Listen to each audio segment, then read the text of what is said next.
आज की इस वीडियो में हम एलसीएम और एचसीएफ के बारे में देखेंगे। मैंने इसमें आपको इससे पहले मैंने वीडियो डाली थी एलसीएम एचसीएफ का, उसमें पूरा बेस बताया था। उसी के थ्रू हम क्या करेंगे, इनको सोल्व करेंगे क्वेश्चन को। मैंने यहाँ पे कुछ क्वेश्चन लिखे हैं।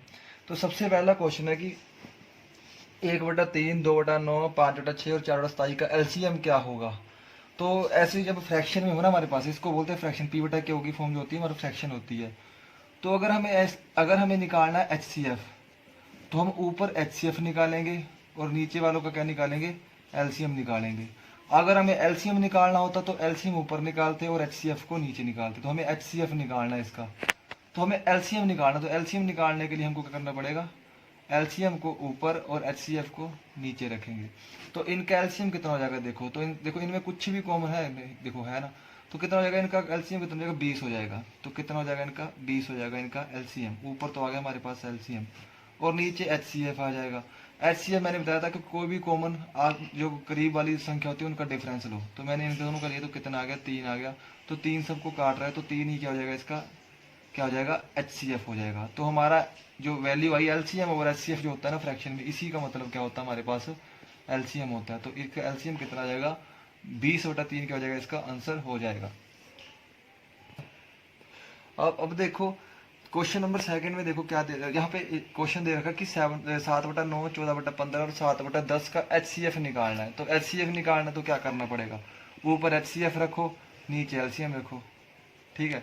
तो इनमें देखो एचसीएफ निकालने के लिए मैंने बोला था कि कोई भी आपस वाली दो संख्याओं का डिफरेंस, तो इनका डिफरेंस ले लो। ठीक है। तो ये तो सेम है, सेम का तो नहीं लेना हमने। ठीक है। तो इनका डिफरेंस 7 हो जाएगा। तो 7 सबको काट रहा है, इसको भी, इसको भी, इसको भी। तो 7 ही हमारा क्या हो जाएगा, एचसीएफ हो जाएगा। अगर एलसीएम की बात करूं तो कैसे निकालोगे, इन सब में देखो क्या कॉमन है। पहले इन दोनों में कॉमन कितना है, 5 है। तो 5 से करो, 5 से कटेगा 3 बार, 5 से कटेगा 2 बार और 9 ऐसे ही रह जाएगा। अब 3 कॉमन है, तो कितना आ जाएगा आपके पास, देखो तो 3 से 3 गया तो कितना आएगा, 5 3 15 9 30 या 90। तो कितना आएगा, 90 क्या हो जाएगा, इसका एलसीएम हो जाएगा। तो अब देखो यहाँ पे ऊपर कितना आना था हमारे पास, एचसीएफ 7/90 क्या हो जाएगा, इसका आंसर हो जाएगा। तो अब देखो क्वेश्चन नंबर 13 में दे रखा है 3 संख्या यानी कि 3 नंबर है, उनका जो रेशो दे रखा है वो दे रखा है 1:2:3। अब उसने कहा कि तो और इनका एचसीएफ भी दे रखा, कितना दे रखा मेरे को, महत्तम समवर्तक दे रखा 12। तो संख्याएं क्या है, तो मैं आप बताना। मैंने आपको बोला था, देखो आप इसको 1x मानते हो, इसको 2x मानते हो, इसको 3x मानते हो। तो मैंने आपको बोला कि ये एक्स जो होता है हमारा, यही हमारा क्या होता है, एचसीएफ होता है। मैंने बेसिक में सब बताया हुआ, आप वीडियोस देखना, जरूर देखना, आपको बहुत कुछ पता लगेगा उसमें। तो देखो सीधा आप पता कि आपको इसमें मल्टीप्लाई करना है रेशियो को। ठीक है। तो 12 एकम 12, 12 24 और 12 36, ये हमारे क्या हो जाएंगे, तीनों नंबर हो जाएंगे। कौन कौन से, 12, 24 और 36। ऑप्शन नंबर सी इसका आंसर हो जाएगा। अब देखो 14 क्वेश्चन दे रखा है ऊपर, एचसीएफ ऑफ 105। यहाँ पे देखो 105 लिखा है, एक 165, 285 और कितना है, 1365। इसका एचसीएफ निकालना है। मैंने आपको ट्रिक बताई थी कि कैसे करना है। आपने कोई भी जो आसपास का जो कॉमन संख्या होती है ना, जैसे इनका डिफरेंस कम है, इनका दोनों का डिफरेंस आपस में कितना है, कम है। तो इनका डिफरेंस कितना हो जाएगा आपका, 60 हो जाएगा, 60 हो जाएगा। लेकिन 60 है, देखो इवन नंबर है ना, जीरो जो है इवन नंबर है, इसमें क्या है कि इनको नहीं काटेगा ये। तो 60 तो इसका एचसीएफ हो नहीं सकता। तो इसका फैक्टर निकालो। तो मैं इसको कैसे लिख सकता हूँ, 15 × 4 लिख सकता हूँ, बिल्कुल लिख सकता हूँ। इसका मतलब, क्योंकि इवन नंबर जो होता है ना हमारा, इवन नंबर होता है वो ओड को नहीं काटता। इसका मतलब 60 में कोई ऐसा इवन नंबर छिपा हुआ था जो इनको नहीं काट रहा था। मैंने उस इवन नंबर को बाहर निकाल दिया, यानी कि इस 4 की वजह से हमारा एचसीएफ सही नहीं आ रहा था। बाकी 15 बचा है, 15 तो सबको काट रहा है और 15 से छोटा तो हो भी नहीं सकता। ठीक है। ऑप्शन में देखो क्या है हमारे पास, 105, 75, 45 और 15। तो 15 ही हमारा क्या हो जाएगा, एचसीएफ हो जाएगा। अब देखो क्वेश्चन यहाँ पे दिया गया कि एचसीएफ ऑफ 0 और 6 का। तो 0 और 6 का अगर मैं एचसीएफ निकालना चाहूँ, ठीक है, तो देखो अब देखो मेरे को बात बताओ कि 0 और 6 में क्या होगा, क्या आप बता सकते हो। मैंने आपको बताया था कि 0 जो होता है उसको आप किसी से भी डिवाइड कर लो, 1 से कर लो, 2 से कर लो, 3 से कर लो, 4 से कर लो। ठीक है। तो 0 को किसी से भी मतलब डिवाइड कर लो। ठीक है। हर किसी से जाता है। अगर मैं बात करूं यहाँ पे 1 की, तो 1 से भी जा रहा है, 0 0 से भी चला जाएगा, 0 इसको भी काट देगा। तो एचसीएफ देखो हमारा यहाँ पे मतलब इसको आप डिफाइन ही नहीं कर सकते कि कौन सा एचसीएफ इसका सही रहेगा। ठीक है। तो इसका आंसर हो जाएगा अपरिभाषित, क्योंकि इसमें आप नहीं बता सकते कि कौन सा होगा, कि 0 होगा, 1 होगा। 0 तो कि 1 होगा, 2 होगा, ठीक है, क्योंकि 2 इसको भी काट देगा, 0 को भी काट देगा, जीरो को तो हर संख्या काट देती है, 0 को तो हर संख्या काट देती है। तो एचसीएफ या तो 1 होता है, मतलब 0 के लिए आप क्या लगा दोगे कि इसका आंसर क्या हो जाएगा, अपरिभाषित। ये भी एग्जाम में आया वो क्वेश्चन है कि यहाँ पे उसने पूछा था कि 0 और एक संख्या दी थी कि उसमें जो एचसीएफ था वो कौन सा था, उसका आंसर क्या होना था, अपरिभाषित, मतलब कि इसका आंसर क्या हो जाना था, नॉट डिफाइंड, ठीक है। अब देखो क्वेश्चन नंबर 16 में दे रखा है दो संख्याओं का अनुपात 5 और 6 है, तो यहाँ पे 5:6 दे रखा है, ठीक है, और उनका एचसीएफ दे रखा है, महत्तम समवर्तक दे रखा है, कितना दे रखा है, महत्तम समवर्तक 4 दे रखा है। तो एलसीएम डिफाइन करना है, एलसीएम क्या निकलेगा इसका वो निकालना है, ठीक है। तो एलसीएम निकालने के लिए हमको क्या करना पड़ेगा, मैंने आपको बताया था कि जो एलसीएम होता है हमारा क्या होता है, वो एचसीएफ, याद आपको प्रैक्टिस करने को बोला था मैंने, ठीक है। और R1 into R2 is equal to किसके इक्वल होता है, एलसीएम के बराबर होता है, ठीक है। तो एचसीएफ कितना हमारे पास 4 इंटू R1 कितना हमारे पास 5, R2 कितना है 6, तो ये किसके इक्वल होगा, एलसीएम के। देखो कितना रहेगा, पंचों का 20 का 120, तो 120 क्या हो जाएगा इसका एलसीएम हो जाएगा। अगर आप नंबर निकालते हो, नंबर तो सीधा निकालते कि ये 5 6 है, एचसीएफ कितना 4, तो पंचों का 20, एक नंबर ये हो जाता, 6 4 24 दूसरा नंबर ये होता, तो नंबर भी आप ऐसे निकाल सकते थे, फिर उसके बाद भी आप इनका एलसीएम निकाल सकते थे 20 और 24 का। लेकिन आपको सीधा याद रखना, शॉर्टकट इसका याद रखना कि एलसीएम होता क्या हमारे पास R1 इंटू R2 और एचसीएफ। अब अगला क्वेश्चन है, दो संख्याओं का एचसीएफ और एलसीएम दे रखा है। देखो एचसीएफ भी दे रखा है, कितना दे रखा है हमारे पास 8, एलसीएम भी दे रखा है, कितना दे रखा है 48, एक संख्या 24 है, तो एक संख्या जो है यानी कि n1 दे रखा है 24, तो दूसरी संख्या क्या देनी। तो मैंने आपको बताया था कि फॉर्मूला बनता कैसे, मैंने सब बताया हुआ है, तो आपको पता है मैक्सिमम बुक से मिल ही आता है कि इन दोनों का जो एलसीएम इंटू एचसीएफ होता है ना हमारे पास, जो एलसीएम इंटू जो एचसीएफ होता है वो किसके इक्वल होता है, संख्याओं के गुणनफल के बराबर होता है, n1 इंटू n2 होता है। तो इन दोनों का कितना हो जाएगा 8 into 48 is equal to n1 कितना 24, तो n2 की वैल्यू आ जाएगी, तो 24 से कम 24 दूना 48 और 8 दूना 16, तो n2 कितना आ गया 16, तो दूसरा नंबर हमारे पास कितना हो जाएगा 16 हो जाएगा। अब क्वेश्चन नंबर नेक्स्ट दे रखा है दो संख्याओं का अनुपात, देखो अनुपात दे रखा है 3:4, उसके बाद बोल रखा है और एलसीएम भी दे रखा है हमें, एलसीएम कितना दे रखा है 84 दे रखा है, तो बड़ी संख्या निकालनी है। तो आपको पता है कि जो एलसीएम होता है वो किसके इक्वल होता है, मैंने अभी आपको पिछले क्वेश्चन में बताया था कि एचसीएफ का इंटू R1 इंटू R2 की जो वैल्यू के इक्वल होता है वो क्या होता है, एलसीएम होता है, ठीक है। बार बार लिख रहा हूँ ताकि आपको याद हो जाए। तो यहाँ पे एचसीएफ की वैल्यू देखो, एचसीएफ को ऐसे ही रहने दो, देखो R1 इंटू R2 आपको याद रखना, ठीक है, मैं आपको बता रहा हूँ, नहीं तो मैं सीधा डायरेक्ट यहाँ से इसको मल्टीप्लाई करता हूँ, मेरे पास एचसीएफ की वैल्यू हो जाती है। आपको प्रैक्टिस के लिए भी आपको ऐसे ही करना पड़ेगा, लेकिन आपने कैसे करना है वो आपने सीधा इसका मल्टीप्लाई करके इससे में डिवाइड करना है। तो 4 3 12 यानी कि R1 R2 का कितना हो जाएगा 3 चौके 12 हो जाएगा, इज इक्वल टू एलसीएम कितना दे रखा है 84, तो 12 एकम 12 7 84। अब एचसीएफ कितना आ गया मेरे पास 7 आ गया, एचसीएफ कितना आ गया 7 आ गया। तो उसने बोला है कि तो क्या निकालना, बड़ी संख्या कौन सी होगी, जिसका अनुपात में बड़ा होगा वही क्या होगी बड़ी संख्या, तो 7 चौका 28, तो बड़ी संख्या क्या हो जाएगी 28, इसका आंसर हो जाएगा बड़ी। अब देखो यहाँ पे नेक्स्ट क्वेश्चन देखा 29, दो संख्याओं का योग 36 है तथा इनका एलसीएम भी दे रखा है, ठीक है।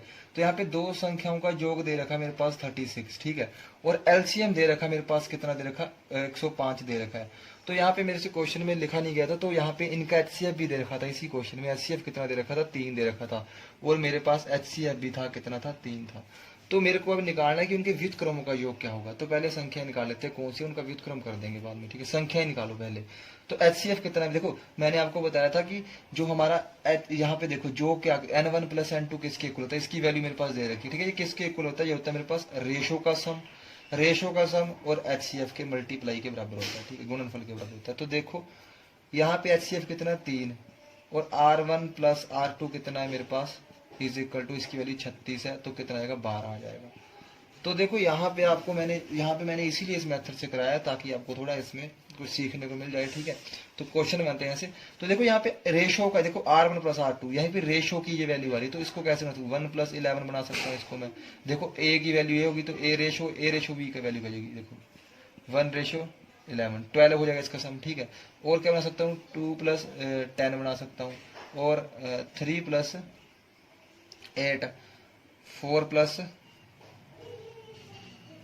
3 प्लस 9 और 8 प्लस 4 प्लस 8, और इसके बाद बन जाएगा मेरे पास 5 प्लस 7 और 6 + 6, उसके बाद फिर से कौन सा बन जाएगा, फिर से हमारे पास है 7 + 5। अब देखो रिपीट होने लग गया, 7 और 5 और 5 और 7 रिपीट होने लग गया, तो यहाँ तक की लेना होता है। जैसे रिपीट हो जाए ना, रिपीट से पहले वाले उठाना होता है। तो यहाँ से देखो कौन कौन सी रेशो हमारे पास बन सकती है। तो देखो जो रेशो होती है ना हमारी, याद रखना, उसमें से हमारी रेशो तब बनती है, देखो मैं बताता हूँ, 10 और 15 लिखा, तो 10:15 लिखा मैंने यहाँ पे। अब इसमें देखो रेशो बनाता हूँ मैं इसकी, तो मैंने इसको काटा 5 से काटा 5 से 15, तो 2:3 जब बनते तो रेशो हमारी वो होती है जिसमें कुछ भी कॉमन नहीं होता, यानी कि उसमें से क्या निकाल लिया होता है, HCF निकाल लिया होता है बाहर। ठीक है, मैंने इसमें से 5 कॉमन लिया, तो HCF को बाहर निकाली, तो रेशो वही मानी जाती है जिसमें कुछ भी कॉमन ना हो। HCF उसका क्या होना चाहिए, 1 होना चाहिए। रेशो वही होती है जिसका HCF क्या होना चाहिए, 1 होना चाहिए। बात को याद रखना है। तो यहाँ पे देखो इसमें तो ये इसकी रेशो कितनी, देखो इसका HCF 6 हो जाएगा, 6 से कट रहे हैं दोनों, कटने नहीं चाहिए बस, 7 और 5, एक तो ये हो जाएगा जोड़ा। ठीक है, एक तो हमारे पास 1 और 11, इसमें भी कुछ भी कॉमन नहीं है। ये देखो 2 से कट रहा है, 3 कट रहा है, नहीं बनेगा, ये भी कट रहा है। ठीक है, ये भी कट रहा है। तो हमारे पास जो है कितने जोड़े बनेंगे, एक तो ये हो सकता है पॉसिबल जोड़ा इसका, एक तो ये हो सकता है पॉसिबल जोड़ा। तो इसका आंसर ऐसे आ सकता है। तो ये बताइए कि इसके कितने पॉसिबल रेशो के जो जोड़े हैं, तो कितने, एक और दूसरा कौन सा, ये वाला, तो 2 जोड़े पॉसिबल है। लेकिन हमने लेना कौन सा होता है, जो हम रेशो में मानते हैं वो कौन सा मानते हैं, जो रिपीट से पहले वाला सबसे पहले आता है, तो कौन सा आ रहा है, ये वाला आ रहा है 5 और 7।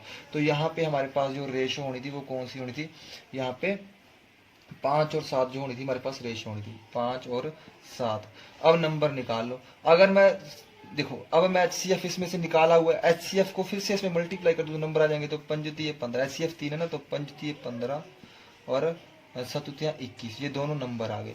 अब यहाँ पे ये पॉइंट आता है कि जो व्युत्क्रम होता है वो क्या होता है, व्युत्क्रम होता है इनका रेसिप्रोकल। ठीक है, तो इनका उल्टा योग करना है। तो 15 को क्या लिख सकता हूँ, 15 के नीचे 1 होगा, इसके नीचे 1 होगा। अब इनका योग तो ऐसे हो रहा है, अब देखो यहाँ पे इनका रेसिप्रोकल करना, तो क्या करोगे, इसको उल्टा कर दोगे, प्लस इसका उल्टा कर दो, 1/21। तो इनका वो लेना एलसीएम, तो इनका एलसीएम कितना आ जाएगा हमारे पास, तो कितना आ जाएगा, देखो ये कटेंगे 3 से, तो 3 × 5 = 15, 3 × 7 = 21, 7 × 5 = 35, 105। तो 105 हो जाएगा, इनका क्या हो जाएगा, एलसीएम हो जाएगा। और ऊपर कितना आ जाएगा, देखो 15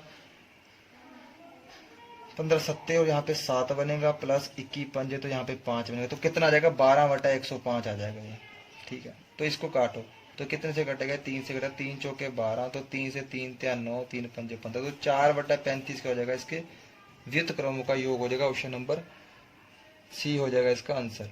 तो 4/35 का आंसर हो जाएगा। तो इसके बाद हमने कुछ क्वेश्चन देखे, तो इसका सेकंड पार्ट में बाकी क्वेश्चन देखेंगे। मैं इसके मैक्सिमम इंपॉर्टेंट जितने भी क्वेश्चन होंगे वो सारे आपको करवा दूंगा। तो आज हमने एलसीएम एचसीएफ के कुछ क्वेश्चन देखे हैं। तो ये क्वेश्चन जो है बहुत इंपॉर्टेंट होते हैं, जो हमारे जो, पहले बता दूं कि मैंने ये कौन सी बुक यूज़ की है। तो हमारे पास RS अग्रवाल की ये वाली बुक है, तो मैंने इसमें से करवाया क्वेश्चन, क्योंकि जो हमारा हिमाचल, जो हमारा HPSSC वाले जो मैक्सिमम इसी बुक को यूज़ करते हैं, क्वेश्चन यहीं से उठाते हैं। तो इसीलिए मैंने इसी बुक को यहाँ पे क्वेश्चन इसी बुक से उठाया। तो यहाँ पे देखो एंट्रांस जो DLED एंट्रांस की तैयारी कर रहे हैं उनके लिए तो मतलब बहुत ही ज़्यादा इंपॉर्टेंट जो क्वेश्चन है, जो उनके लिए तो बहुत ज़्यादा इंपॉर्टेंट है। और जो पुलिस की तैयारी कर रहे हैं उनके लिए भी, तो जो लोग मतलब कि इनकी तैयारी कर रहे हैं एग्ज़ाम की, जैसे DLED की तैयारी कर रहे हैं, तो उनको वीडियो ज़रूर शेयर करना, और उनको मतलब कि इसका फ़ायदा होगा और अच्छे से क्वेश्चन को सोल्व कर लेंगे। पहले उससे पहले अगर LCM SCF अगर को सीखना है, ढंग से करना है ना, तो पहले मैंने इसका बेस डाला हुआ पूरा कि इसके कैसे फॉर्मूले बनते हैं, इनको कैसे कैसे मतलब यूज़ करते हैं हम क्वेश्चन में। तो जो भी हमारा है सब मैंने बताया हुआ है। तो अगर आपको वीडियो अच्छी लगी हो तो चैनल को सब्सक्राइब करना और वीडियो को ज़रूर शेयर करना।